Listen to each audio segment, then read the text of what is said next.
Hey, what's up? My name's Grant Kanoki. I'm a singer, songwriter, producer, and artist, and you're listening to Power 98.5. We don't play the social game. We are social. Power 98.5. You're listening to Power 98.5, powered by United Angels Dream, your number one resource for public relations, entertainment, and multimedia. Contact them today at unitedangelsdream.com. Hi, this is Dan Aykroyd. He's progressive. He's beautiful. He's thoughtful. He's intelligent. He's powerful. He's positive. He is Stephen Cuoco on Power 98.5 Satellite Radio. Empowering listeners from the US to the UK.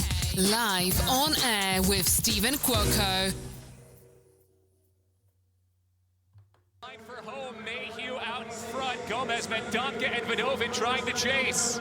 Nick Mayhugh holding strong. Mayhugh pulling away. The Tokyo Games belong to Nick Mayhugh. World record, third gold, 21:91.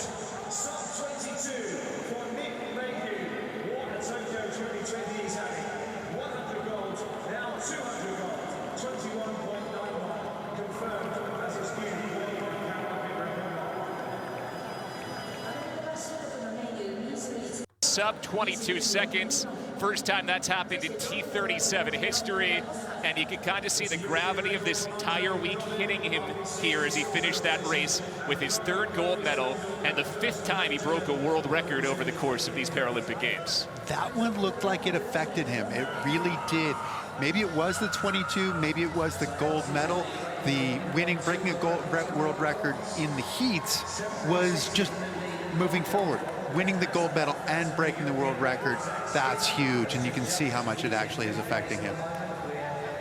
Ends up with a 3,300th win over Andre Vidovin, who also went under the world record time. Ricardo Gomez de Mendonca of Brazil took bronze.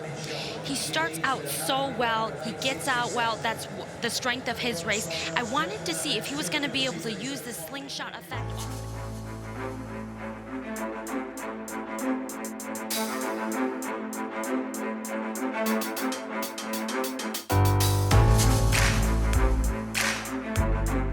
You heard it, Nick Mayhugh. We have gotten such great response from Instagram, some emails. Yes, we still do emails here at Power 98.5, but let me tell you something that works.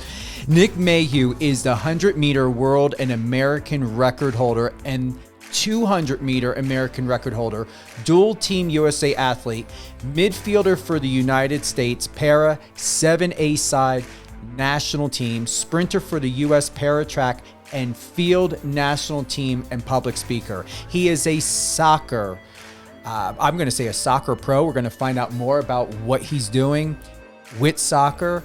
He's going to be coming up with a book.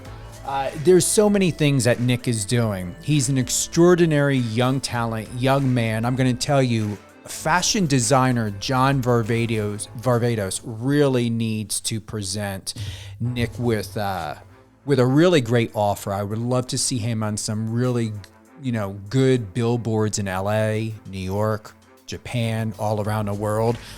With us today here and all around the world, good morning, good afternoon, and good evening. Live on air with Stephen Cuoco on Power 98.5. Exclusive interview. 3-time gold medalist, 1 silver. Nick Mayhugh, welcome to Power 98.5. How are you, my friend? I'm doing very well. That was quite an entrance. Thank you so much. You're welcome. You deserve it.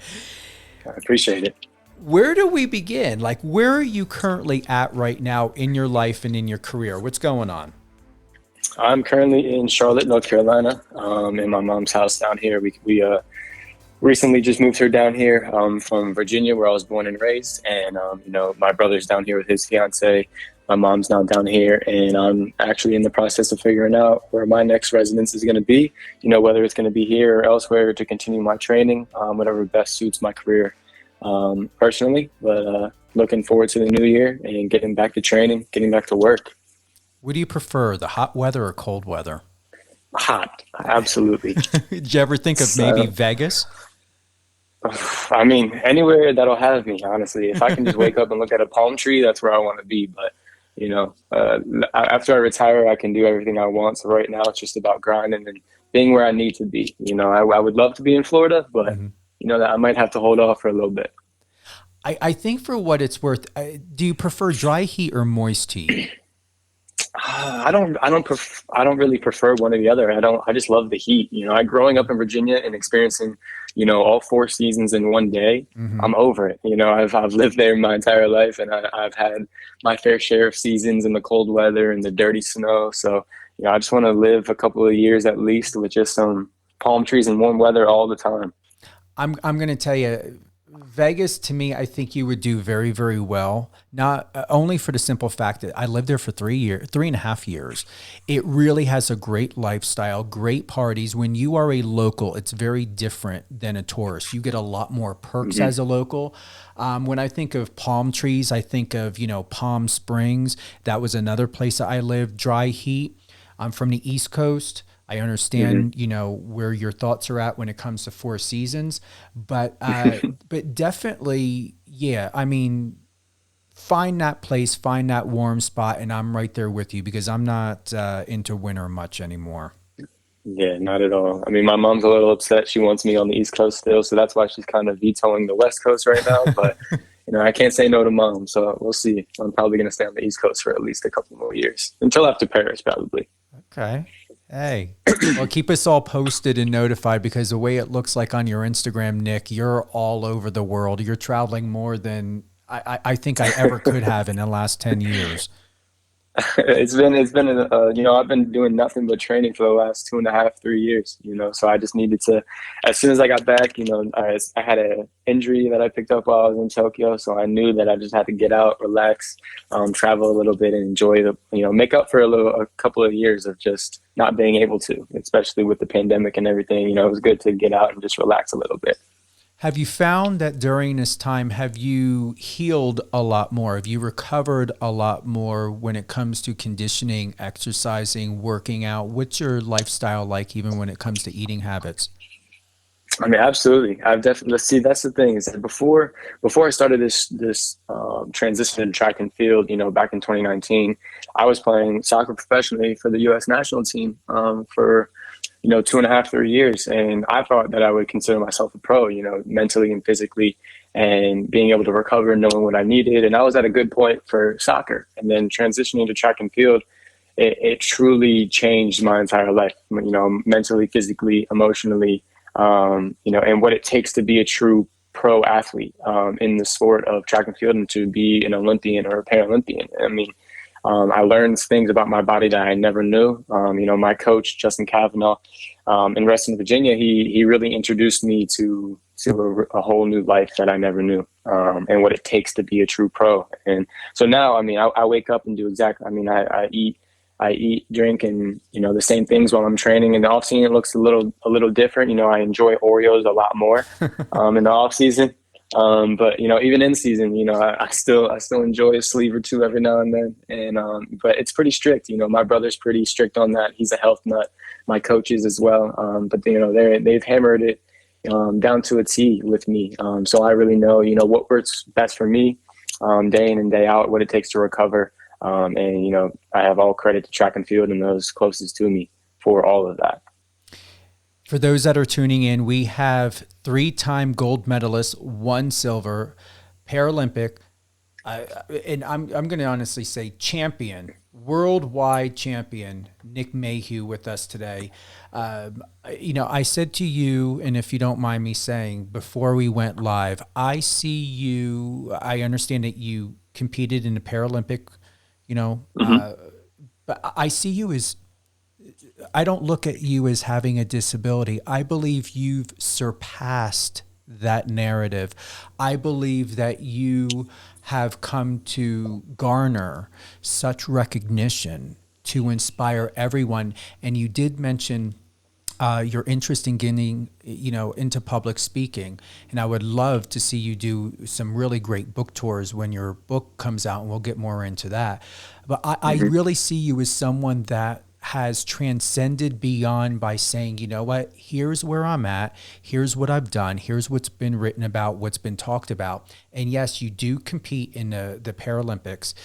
At the same time, though, you have really presented such, if you like to say, normalcy, if that's the right word, or familiarity to the fact to where it's beyond that now. It's a fact that you are competing to the best of your ability. You are competing with other equal competitors to show that what your normal is. Is that making sense?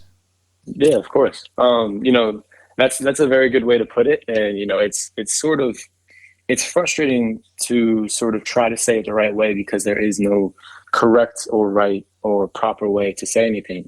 For 14 years of my life, I grew up a quote unquote normal kid. And I mean, if you were to talk to any disabled athlete, anybody on Team USA that competed in Tokyo, from the outside, everyone thinks to be sensitive and to really, cater the way they talk to somebody because they don't want to hurt their feelings. But there's not a single athlete on that team that I was with, one of my teammates that I was with in Tokyo, that I would consider sensitive or would downplay their disability or not want to talk about it, because there's such a negative connotation with the word disability. And I, for one, was a victim of that and, stood behind that for a long, long time. I was born with cerebral palsy. I always knew that there was something different about my left side, but I never knew what it was. It just kind of felt a little less than my right. And that's the easiest way to put it. I couldn't squeeze things as hard. I couldn't type on a computer with my left hand. I failed the recorder in middle school, a silly little music instrument.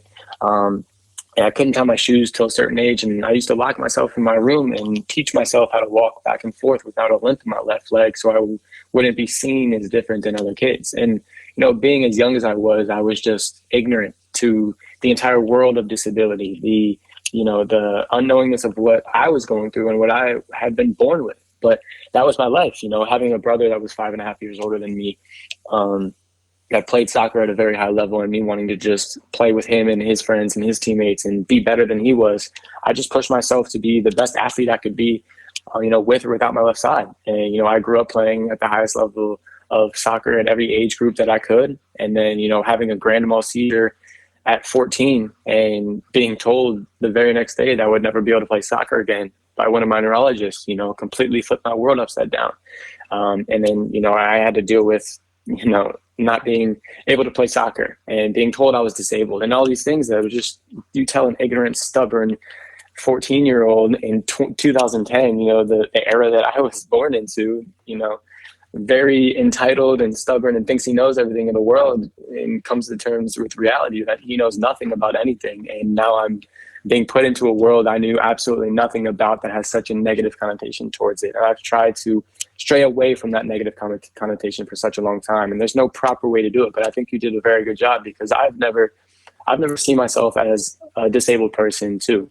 I never, I think, labeled myself as that. I never really put myself in a category as that, because I never wanted to feel sorry for myself, or I never wanted to give myself a reason to give up, because it's a very good reason. It would have been the easiest thing in the world for me to sit across from my neurologist, hear her tell me that I would never be able to play soccer again, and say, you know what, you're right. And tell myself that I wasn't good enough. And, it's just because I have cerebral palsy. I can't play professionally. I can't play in Division I college. I can't win, a championship. I can't score a couple goals. I'll never be able to play for my national team and, win player of the year awards, do any of that. And, I woke up one day and said that I could either use this for my story and feel sorry for myself, or, I could go and achieve everything that I know that I can do, and it'll be a legendary story one day. And that's exactly what I've done. And the craziest thing now is to be on the other side of it and understand what it is, what the world of disability is, what the word actually means, the people that it affects, every day of their life, what they've been through, and how positive of a change I can have if I go about it the right way. And that's what I'm trying to do. And the craziest part of it all is I'm 25 years old. I just finished with my first Paralympics, and, I made history, but it's just getting started. This is just the beginning, and I'm just scratching the surface in the track and field world and in the Paralympic world. And by the time I'm done, I want to be the Usain Bolt of the Paralympics. I want to be a legendary name that nobody will ever be able to forget. The word disability, I believe, should just remain in reference when needed to medical records for insurance purposes, whatever it may be. I believe the industry should use the word adaptability. I like that. Yeah. And let me tell you why. Adaptability, the quality of being able to adjust to new conditions, the capacity to be modified for a new use or purpose. You're doing this. You're equals of people that are professionals that are going out there and saying, I'm not going to be defined by a word. I'm not going to be defined by a medical condition or medical community. So this is why I don't see it as a disability. It is important, once again, for medical records, for identification, for whatever may need, mental, physical therapy, medications, whatever. But when you are out there in the public eye, when you are competing, that is adaptability, the quality of being able to adjust to new conditions. Every human being in every walk of life is adapting to new conditions, emotionally, mentally, physically. So that's on record. I would like to say, start using the word adaptability. You like that? Yeah, I like that. And that's it. It's actually one of my friends. We actually came upon this. One of my friends, Hunter Woodhull. He's a double leg amputee, competes in the Paralympics, big time on social media. He's an amazing person, a really good friend of mine. And we were actually in Tokyo sitting after one of our events, and we were talking about the Paralympics and the name of it. You know, why is it? Because people refer to para, the first thing they think is paraplegic. And, you know, there's been a lot of times where I've been in interviews and interviewers are ignorant to the fact of what that word actually means. And they'll say, you know, how does it feel to be a paraplegic? And I'll correct them and say, you know, that's not, I'm not a paraplegic. That actually means this, and go on and say and explain that. And they're like, oh, well, I'm so sorry. I didn't mean any disrespect. I just didn't know. And that's the problem. And Hunter actually said, you know, it should be called the Olympics, and with an A, because it should be the Adaptive Olympics. You know, it's just to go off from what you said, you know, it's just ordinary people just adapting and learning to compensate and live their life what's best for them, just like anybody else that would be considered normal. You know, and so I completely agree, but I think that it should be that the Paralympics should be changed to the Olympics, just like, you know, Hunter said. So I completely understand. I like the word adaptive. That's very good. Which leads us now into the book. Is this a topic point that you would like to include to educate? And I'm going to tell you, I really believe for where you're going and where you are at, Nick, it is something that should be talked about and included. You know, how, like, what do you plan on having, or can you give us any like certain drops or like little gems at all of what would be in the book? What would be chapter 1? Where are you going in the future with this?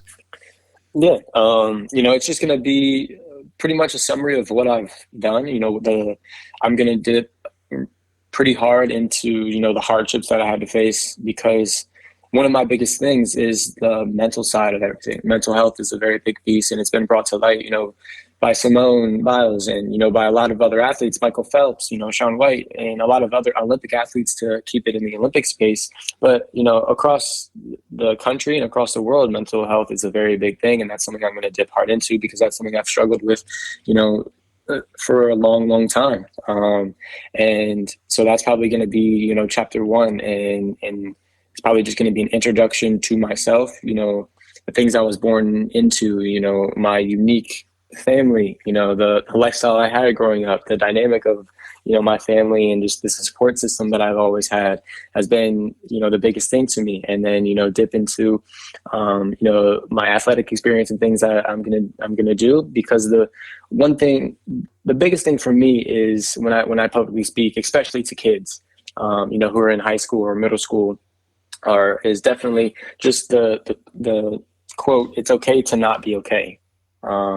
You know, that's the biggest thing to me, because a lot of people, especially teenagers and, you know, people going through things, young adults going through things, trying to figure themselves out. And they think that, you know, they're being told by the time you graduate college, by the time you turn, you know, this age, you need to have figured it out and have a career and do all these things. And I've, in the past couple of years, I've met men and women in their 30s, 40s, and 50s who have no idea who they are. I'm still trying to figure it out. And I'm a victim of that as well. I'm still learning about, who I am and what I want to do. So it's probably going to dip, just into the general life aspect of, what I've been through, what I've done, and, what I'm going to do, and really just try to educate everybody, on what disability is, what cerebral palsy is, the world of Paralympics, and really just try to educate as many people as possible, because for 21 years of my life, I had no idea what the Paralympics were. I had no idea that the Paralympics existed. I had no idea there was an entire world that I could be, entered in.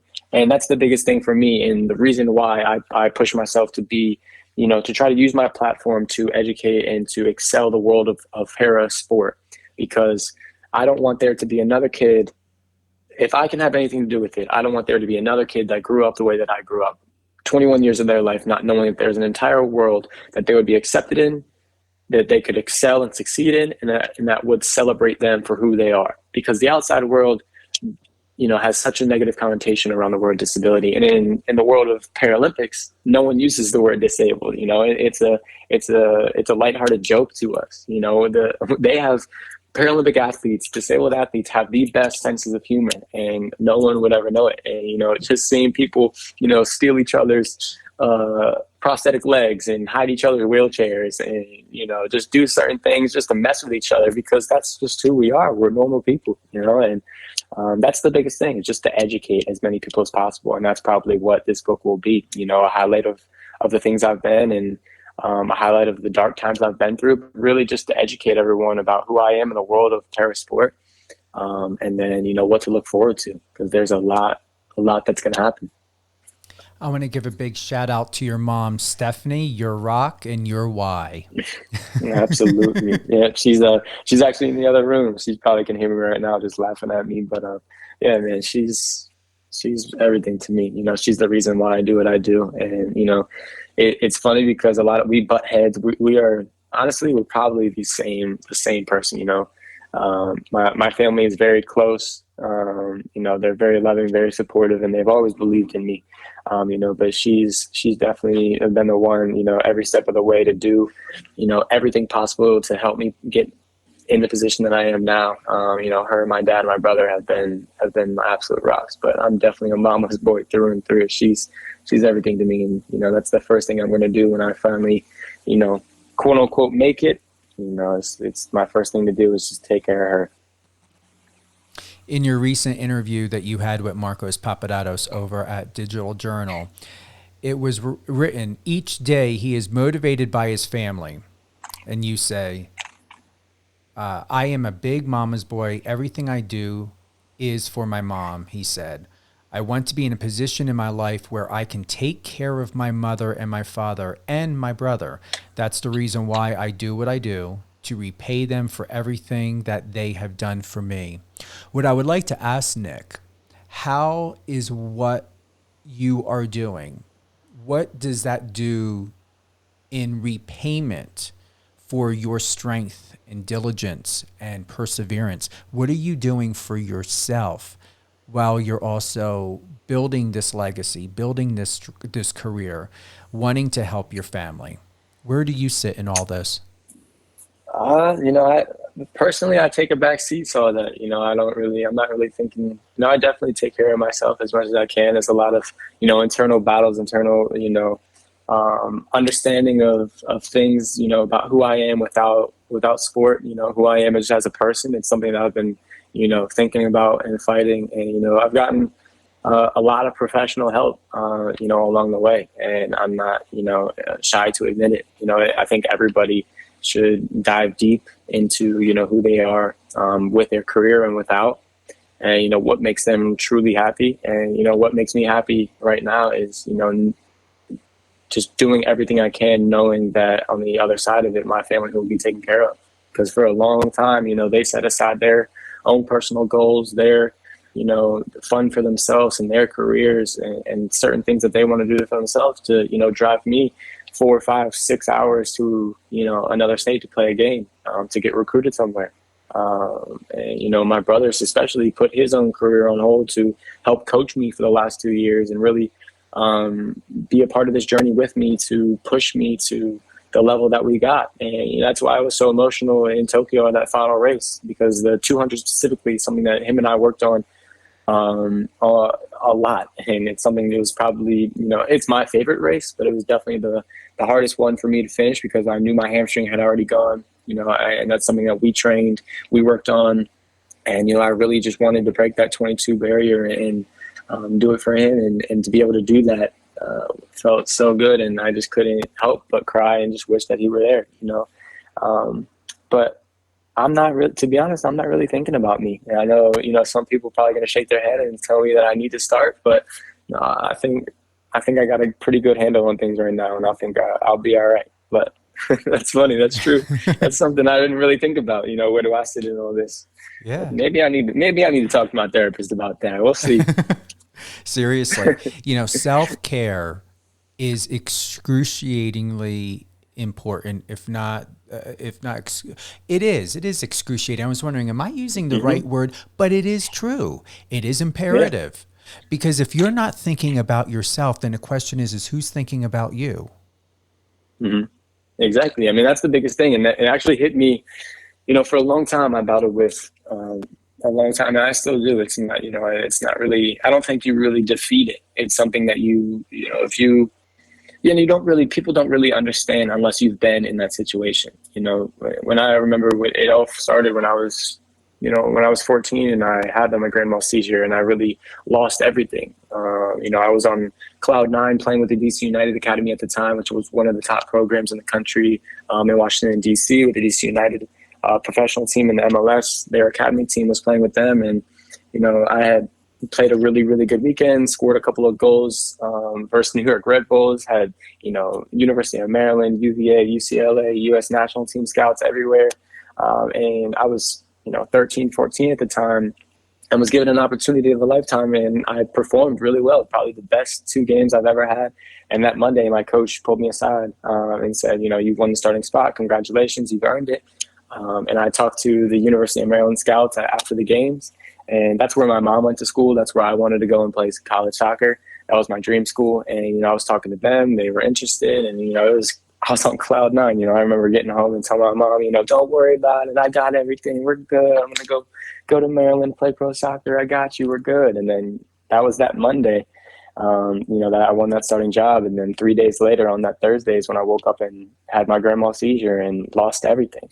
And, you know, was told I would never play soccer again. So to go from, you know, cloud 9 to rock bottom in, you know, in a time span of less than a week, you know, really shake someone up. And I went through a really, really dark time in my life. And that's when it really started. And I really just had to battle every single day since then to really try to find, you know, happiness in the sense of what I was back, you know, when I was 13, 14 years old before it all happened. And, you know, it's something I still battle every day. And with everything that I have now, you know, to have broken 3 world records and win 3 gold medals and to play silver in a race that I've never run professionally before, you know, it's incredible. And I'm very proud of what I've done. But, you know, it hasn't really hit me yet. And it's crazy to say that, you know, things like that don't necessarily make me happy. You know, I'm always just trying to think about what's next. And after all this, you know, those are all materialistic things and records that eventually will be broken. So, you know, after all that, what's there left? You know, who's Nick Mayhugh, the person, and how, you know, what makes him happy? And, you know, that's something I'm still working about now. And, you know, I fight with every day. And, you know, I'm working on it and it's getting better and better. I don't want people to worry, but, you know, it's true. You know, you just have to really look yourself in the mirror and, you know, have that real honest conversation. And it's a tough conversation to have, and it's sad. It hurts, but it's real, and it's something that you really need to look in and take care of. Have you ever asked yourself, God, the universe, whatever it is that you believe in, Nick, even in yourself, why me? And what is it about this new position that I'm in? Why was I given this responsibility to inspire and to motivate? Did you ever think of that or ask that?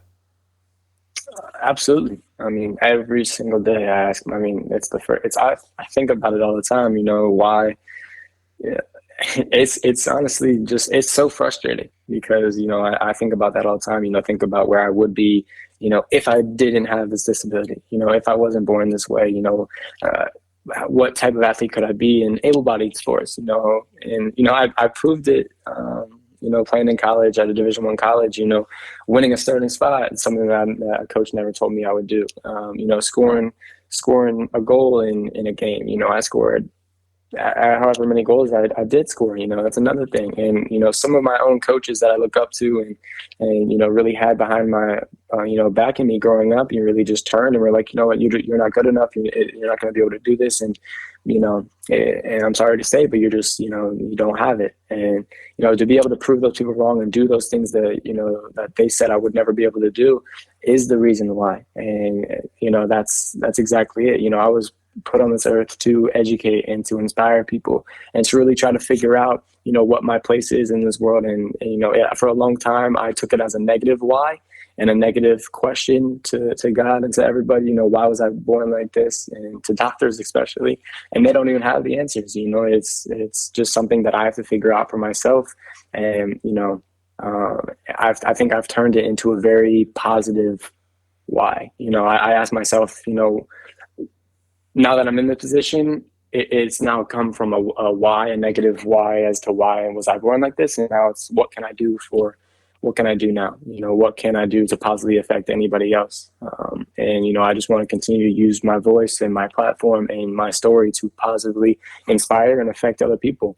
And that's what truly makes me happy. That knowing that opening, I never really look at my Instagram direct messages or any social media comments and stuff on YouTube or anything like that. But, oftentimes I'll go on and I'll get personal messages from kids and parents, telling me that they read my story or watch me run or, are inspired by what I'm doing and, thought to give up and quit, and they watched me and heard me speak and read my story, and now they're going back to the track or starting to play soccer again, and really revived them and motivated them to want to keep going. And parents asking me questions about, things that my parents saw, and really just helping them. And that right there feels better than, breaking any world record or winning any amount of medal, any type of money.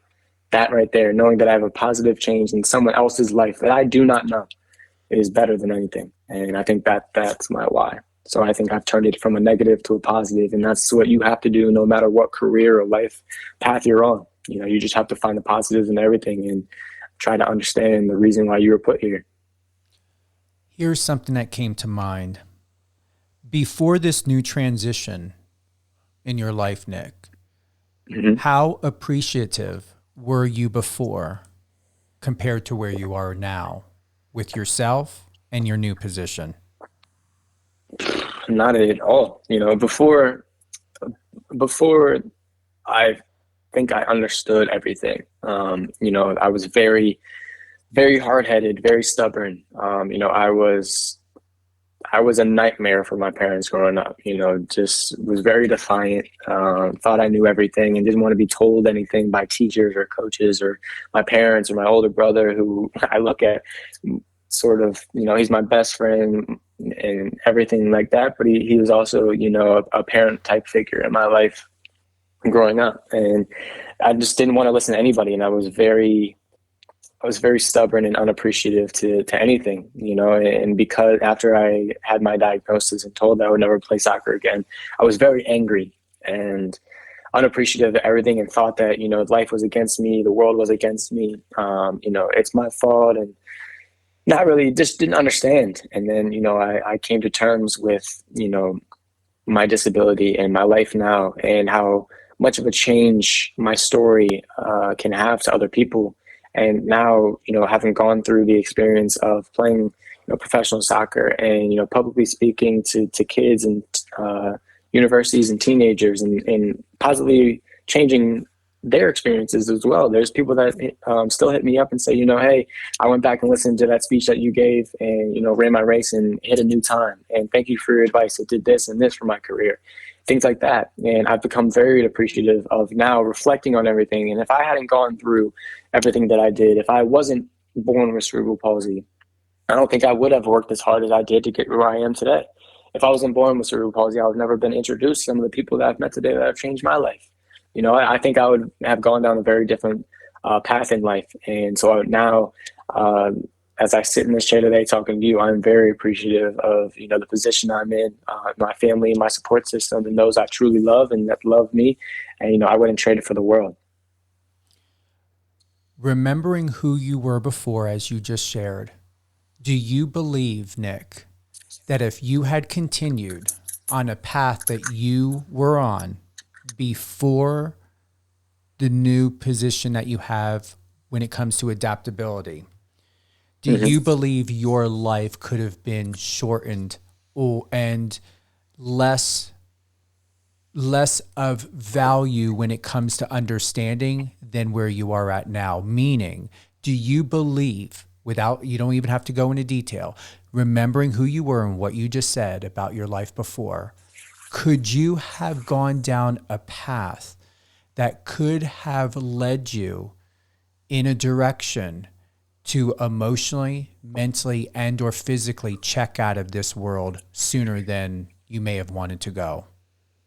100%, without a doubt, no hesitation. There is absolutely, it's definitely hard to, talk about, but it needs to be talked about. Like I said, it's something that I've never really talking about publicly or really just mentioned, but, mental health is a very big piece to it. And I remember, just being in such a dark place, not understanding everything. And if I didn't have the support system that I have, if I didn't have my mom and she didn't care and love me and, everything that I told her I was going to do and really believe that. My brother too, he was there every step of the way.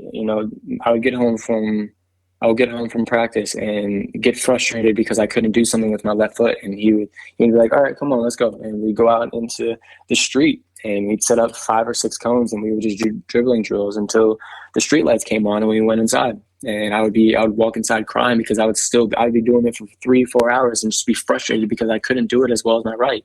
And I didn't understand. And it just got to a point where after my diagnosis and, being told I would never play soccer again, I didn't know what my purpose was in this world. I was very, very confused with everything because, I thought I was put on this earth to play soccer. And, I was very good at what I did. I was one of the most talented 14-year-olds in Virginia and had a very promising soccer career ahead of me. And, for that to happen and be ripped away, I didn't know what I was going to do. I didn't love anything else. I didn't have any interest in anything else. I didn't want to have a 9-to-5 job. I couldn't sit in a cubicle or an office chair the rest of my life. I knew I could not do that. And it got to a point where, a really, really dark place where I just didn't know what to do. I didn't, want to be here. And I've been battling that ever since.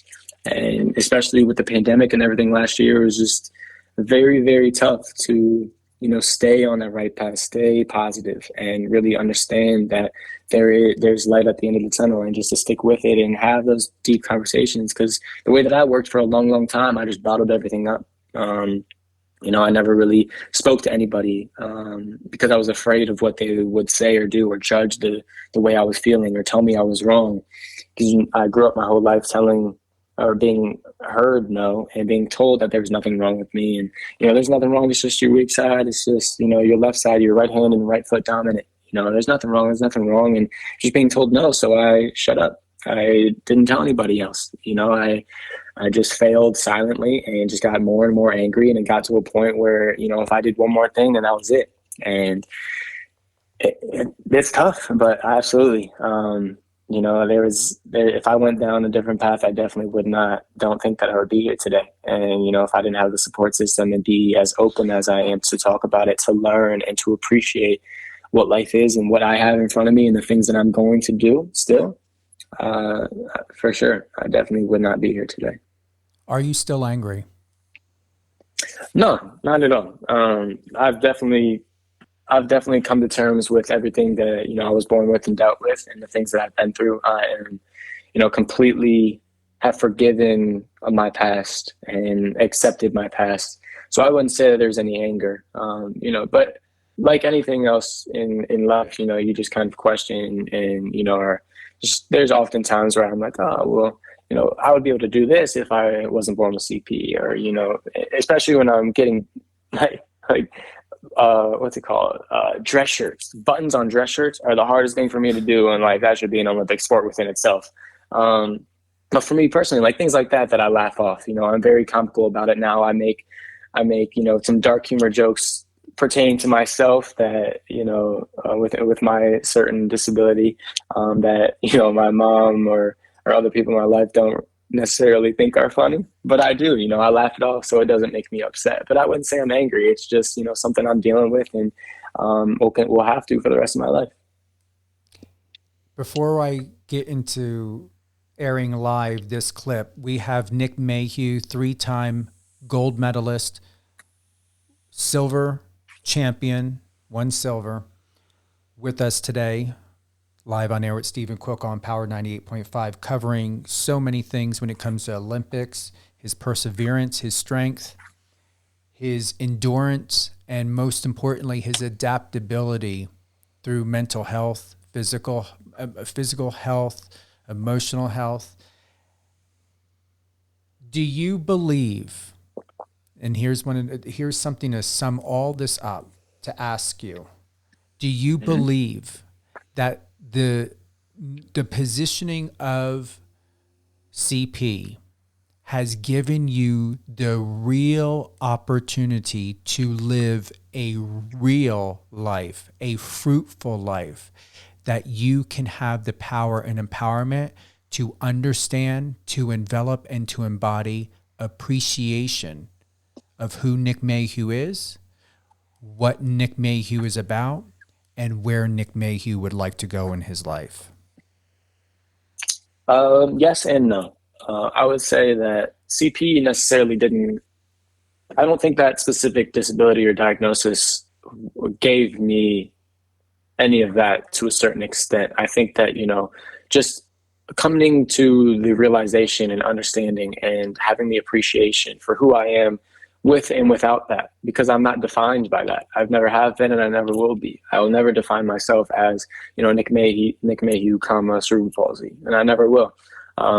Because I'm so much more than that, and any other disabled athlete will tell you the same. They're not defined by their disability at all, because the majority of disabled athletes, lived the majority of their life living a normal life, and then unfortunately had an event to where, whether they're an amputee or a war veteran and have traumatic brain injury and things like that, I don't think that they were able to be labeled as that or defined by it. But without CP, I think that I would have lived a very different life.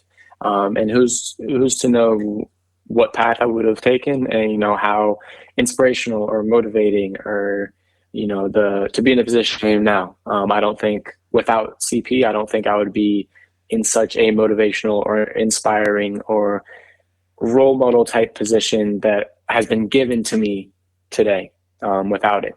So I'm very appreciative of that, because I think that's something that a lot of people, especially celebrities and people that are in positions of power, whether it be athletes or anything, those people that are considered role models are only considered role models because they're given that platform. I think a lot of professional athletes, a lot of celebrities tend to forget that, is that the platform that they are given can be taken away from them as quickly as it was given to them. And it's very sad to see. And I've been very lucky to have, my coach, Coach Cav, and my brother, my father, my mom, and those veteran athletes that I look up to, that are very, very smart and understanding of those things in life, the maturity that I didn't hold for a long, long time, and I'm still learning, I'm still maturing. There's a lot of things and a lot of mistakes that I make and things that I do that aren't right. But I think that I've been forced to grow up very early in my life because of CP, and I'm very thankful for that. Because I think I would have led a very different and more negative path than positive if I wasn't. So I think it's a yes and no question, but I wouldn't change anything in my life up until this point, because I am the man I am today because of the things I've gone through and the people that I've had surrounding me. What's going to make you a New York Times best-selling author is what you just expressed, and what I saw in my head, what I heard is all encompassed to self-identification. And when you publish your book, when you do your book tour, when all of this comes to light and fruition, you have been gifted best of two worlds. And best of two worlds to where you have expressed repeatedly in several different ways that you're not limited, there are no limitations, where you are an educator, where you will facilitate the help and responsibility and encouragement to self-identification. Because there are millions of people, and you know this through mental health, that have such fragmented personalities, a persona, and once again, self-identification. They're split into different areas. You went through, when you were sharing what you were feeling, it was, expressed, in its fragmentation, by different people, either being downplayed or maybe not have, looked into as consistency as it should, or have taken what you had said. So there is a way to where you're offering a voice, and a voice to remind people. You don't have to cry out, just at times when necessary, speak loudly. Don't suppress your voice. Don't allow or give someone else permission to suppress your voice and what you believe. You have been positioned with great responsibility. And within that great responsibility, when you start public speaking, you're doing public speaking right now, this is radio, this is public speaking. You have had your aha moments, but you're really going to have a lot more in the future. And I believe it. You're going to have a lot more outside of therapy, a lot more off of the field, the track, out of soccer. The self-revelation and the self-identification you are experiencing in your life, no one can say to you that you don't understand what it's like to live like before CP, and what it's like to live life with CP, and then what it's like to live life in adaptability. You're going to be having many people shut up, listen, ask good or great questions, but most importantly, you are an expert at what you do and what you know, because experience proves within itself, no different than education or someone going out to be a doctor or sports. Experience is what facilitates true identity when it comes to knowledge and understanding. You've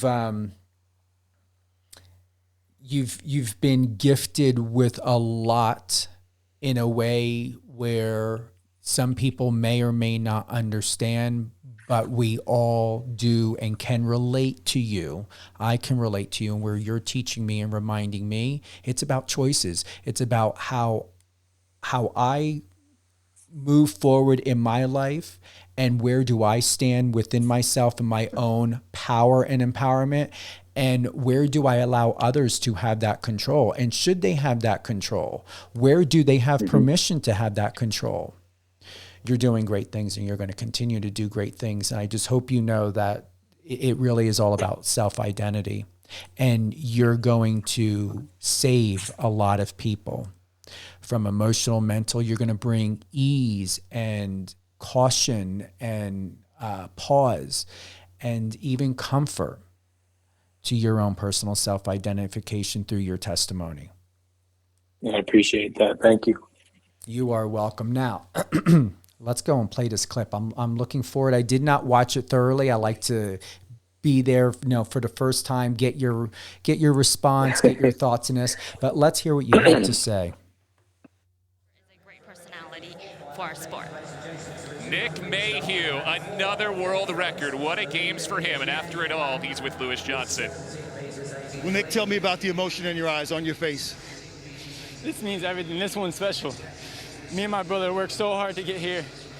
And I wish he was here. Thomas, we did it. I love you so much, man. I'm coming home. Tell me about Thomas and the relationship and how he helped you get to this moment. He's my best friend. He's one of the only ones that really believed from day one that I could do this. A year and a half ago, I sat across the table from my coach and told him that I was going to break the world record in every single event that I tried to run. And my brother really believed it, and he's the one that pushed me every single day. And I just wish more than anything that he could be here.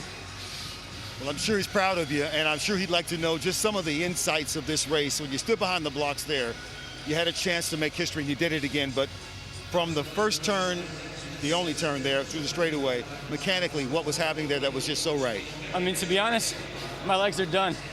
My hamstring in the 200 yesterday, I came around the bend and I felt my hamstring get a little tight. And in that moment, I just said, you know what, let's go for it. I knew I wanted to break the world record in the prelim, just like I did the one. And I had the relay, came back. I mean, my hamstring is definitely about to go. And I just can't wait to take these cleats off and relax and eat a whole sleeve of Oreos. That's all I can think about. A box of Oreos, that sounds great. Absolutely. You've made some incredible history here. First, back to this race, the first Paralympian under 22 seconds. How significant is that? I mean, the records are cool. All the accolades feel really good, but it's just what really matters is just the work that I know I put into this. All that stuff is for you guys, for the people that watch the sport, that appreciate the sport. I mean, for me, that stuff is just, that stuff's for y'all. I don't really focus about that. I just care about what I can have fun out here and what I can do on the track. So I'm looking forward to everything else to come. Oh, those are significant barriers, and it looks like you're going to break more of them. And I've got to ask you this. After the race, twice you struck a pose. Tell me about that, because that belongs to the Jamaican from I mean, Usain Bolt. that's where it all started. You know, Usain Bolt was my first inspiration. You know, and I used to just watch videos on YouTube of him.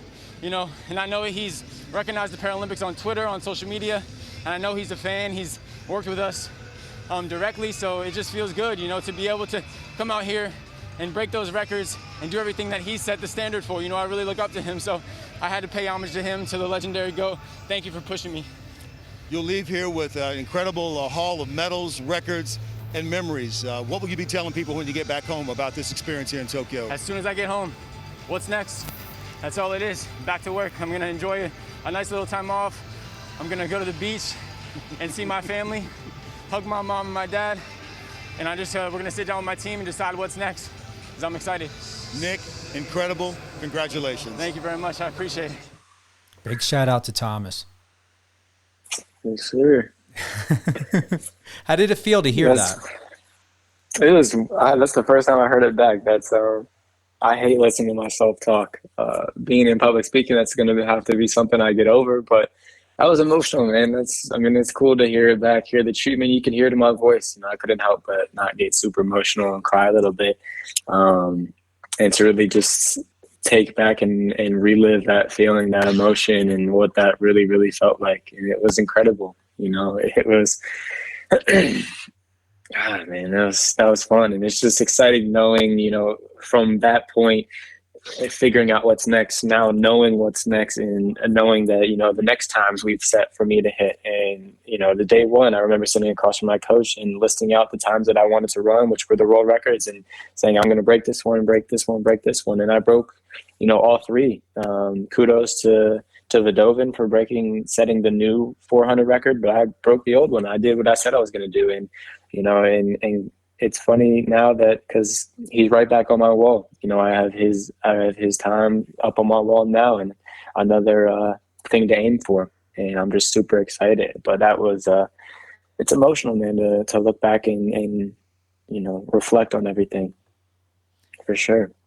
As you know, I am a 29-year veteran in the world of public relations and media, and the best and most generous compliment I can give you is that you are a public relations dream. You have all the bells and whistles of great contribution and identity, and you're going to ever so evolve beyond what is considered a normal human being. Your evolution is going to be extraordinary. You are a Superman in the Olympics in soccer. You're going to be a Superman when you become, I'm going to say, and put it out there, a New York Times best-selling author, public speaker. I can see you doing many, many great things. I know you're going to do many great things because your stubbornness, the perseverance, and who you are is perfectly designed to make it in anything and everywhere within a direction you want to go in your life and in your career, Nick. I appreciate that. That means more than you know. So thank you. Absolutely. So with that, we are coming to an end of this interview. Thank you to everyone here and all around the world for tuning in, being here with Nick Mayhugh, an extraordinary and most talented and gifted Olympic 3-time gold medalist, soon to be author, soccer professional. I already say he's already public speaking. He's doing that today for himself and being a great advocate for others. Who would you like to give a shout out to? Just I'll keep it light and repetitive. Just everybody. There are very few. There's not very many people in my circle within my team. Coach Cav, Thomas, Jason, my dad and my mom, those people that, have been with me every step of the way, that I truly believe in everything that I do, no matter what I say, as ludicrous as it may be. I truly love those people. And there's a select few more that have really proven their way. But, they know who they are, and I love them. And so thank you guys. But, we're just getting started. And I'm going to do exactly what I did in Tokyo, again in Paris, and then, keep an eye out for 2026. Where would be the best go-to place to connect with you? Is it TikTok? Is it Instagram? Is it your website?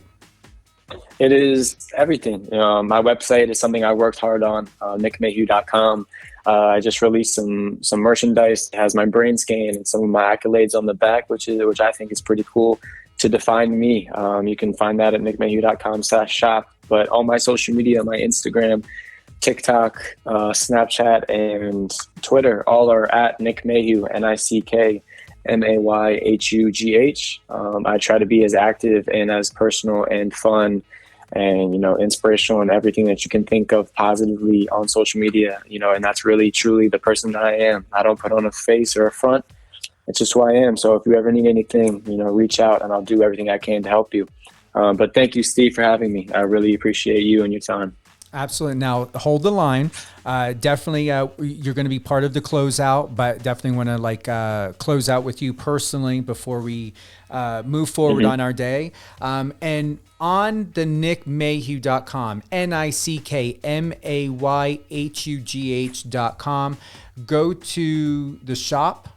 I see you've got some hoodies. You got a T-shirt. You've even got a black T-shirt there showing, I guess that would be your, was that your EKG or what was that? It's my MRI. That's my MRI. Yep. Mm-hmm. It shows the dead spot on the right side of my brain because oftentimes people tell me I'm not disabled. I don't look disabled, all these things. So that's why I blew it up and put it right there on their back to be able to wear every day. That's what my brain looks like. And the fact that I'm here is a miracle within itself. So it's pretty cool to have.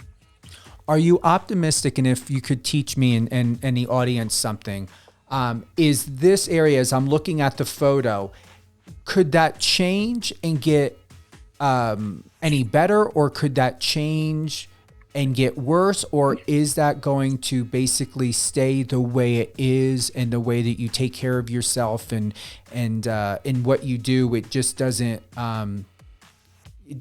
get any different. Yeah, that's pretty much as stagnant it's going to be. It definitely can't get any better. So what that is, the dark matter is just a dead spot within my brain. It's just inactive part of my brain. And so that's just, I can't grow back. It's never going to become active. And the only thing I really can do is just work every day to really try to compensate for everything that specific spot would have been able to control, which it doesn't, and compensate for it. And really just try to teach my body and try to build those neurological pathways to help control the left side of my body, which is super, super tough and damn near impossible. But, you know, I'm here now and a living proof that something can be done for it, but that'll probably stay the same, if not get a little bit worse, but we'll see. Crazier things have happened. Well, let's just hope. Well, miracles can happen every day. So, and you're a miracle in itself. And with that being said, we're all going to stay optimistic and positive and put those good prayers and those good energies out there for you. And I hope you do that even for yourself. Remember, include you into this. Absolutely. Big shout out. Oh, yeah, absolutely. Big shout out to Connor. If you would like to book Nick, you can email Connor at Olympus Sports Group, CONNOR at olympussportsgroup.com. Nick, thank you. I'm really, really proud of you. And I say that in a very, very much mature, in an adult way, because sometimes I know it could be like, oh, I'm not a kid. You're not a kid. You're a 25 success, prodigy. But at the same time, I am very proud of you because you're putting yourself first and you're showing great self-care, whether you realize it all the time or not. You being here every time you compete, what you're doing when you come out with your book, when you do your public speaking and your interviews, it really is a testimony. And it's a testimony about you, and it's a testimony of who you are by gifting us this transparency to let us know who you really are, what you've been through, what you're going through, and how you are really moving throughout this journey, throughout your life in a very, very strong and responsible way. That means more than you know, my man. I appreciate that. Thank you. I don't take that lightheartedly or as a child at all. I appreciate that in the most mature sense that I can put it. So thank you. Oh, you're welcome. Like I said, just stick with us here, Nick. Thank you to everyone. Absolutely. Nick Mayhugh, 3-time gold medalist, 1 silver medal, extraordinary Olympic, I'm going to say iconic gentleman.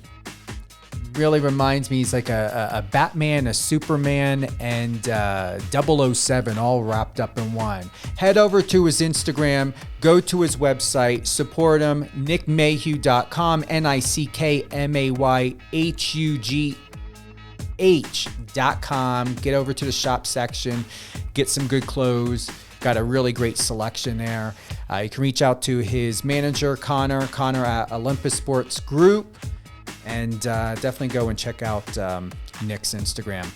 Have a great day, everyone. And if you didn't catch this entire episode, tune in tomorrow, 6 p.m. Eastern Time. Yes, 6 p.m. Eastern Time, 3 p.m. Pacific. Recap on this live interview. We're live today, but we're not going anywhere. We're going to continue to have more of Nick with this episode airing tomorrow, 6 p.m. Eastern Time on Power 98.5. Download the iOS Android app. Tune in on Alexa. You can go to radio.com, known as odyssey.com, Live Radio FM, streamitter.com, Streama, MyTuner. We are all over the place. Now, the reach we have, 200 countries and counting. Have a great afternoon, everyone. We'll be back again.